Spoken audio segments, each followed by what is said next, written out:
Have you ever worked all day, served customers, sold products, and still wondered, where did all the money go?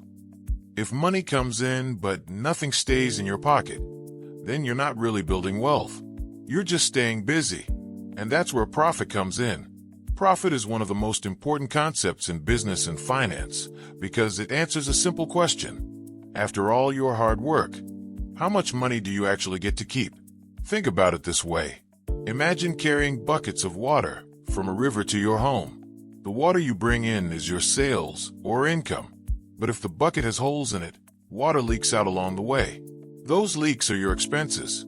What finally reaches your home is your profit. In the simplest possible words, profit is the money left over after paying all the costs of earning that money. Businesses exist to make profit. Investors look for profitable companies. Banks prefer lending to profitable businesses. Managers are judged by profit. And even if you work for a salary, understanding profit helps you make better career, business, and investment decisions. Now let's make this even simpler. Imagine you own a small burger shop. In one day, you sell burgers worth $1,000. Sounds great, right? But wait, you spent $400 on ingredients. You paid $200 in staff salaries. You spent $100 on electricity, rent, and other expenses. So your total costs were $700. The money coming in was $1,000. The money going out was $700. That leaves you with $300. That $300 is your profit. The basic formula is very simple. Profit equals revenue expenses. Revenue means all the money you earn from selling products or services. Expenses mean all the costs required to generate that revenue. What remains is profit.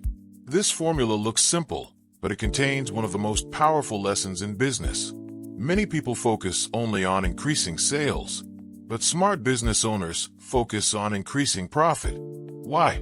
Because sales do not pay your bills. Profit does.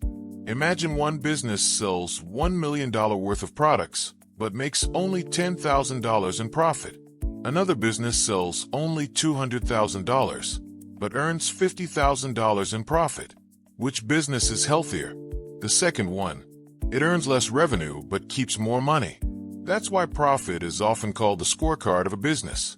Now here's a common misunderstanding. People often confuse revenue with profit. When a company announces it generated millions in sales, many people assume the owner became rich. Not necessarily. A company can have huge sales and still lose money if expenses are even higher. For example, if revenue is $100,000 and expenses are $120,000, the business actually loses $20,000. Being busy is not the same as being profitable. Another mistake is focusing only on cutting costs. Yes, reducing unnecessary expenses helps, but cutting costs so much that product quality suffers can reduce future sales and hurt profits in the long run. The real goal is balance. Increase revenue intelligently. Control expenses carefully. Protect profit consistently. Think of profit as the fruit of a tree. Revenue is the entire tree. Expenses are the water, fertilizer, and maintenance costs. Profit is the fruit you finally get to enjoy. A large tree means nothing if it produces no fruit. So how can you use this idea in real life? If you run a business, track profit every month, not just sales. If you are an investor, look for companies that consistently generate profit. If you are a manager, ask how your decisions affect profitability. And if you are managing your personal finances, remember that your own personal profit is what remains after your income pays all your expenses. The more you save and invest from that surplus, the stronger your financial future becomes. At the end of the day, profit is not just an accounting number. It is the reward for creating value efficiently.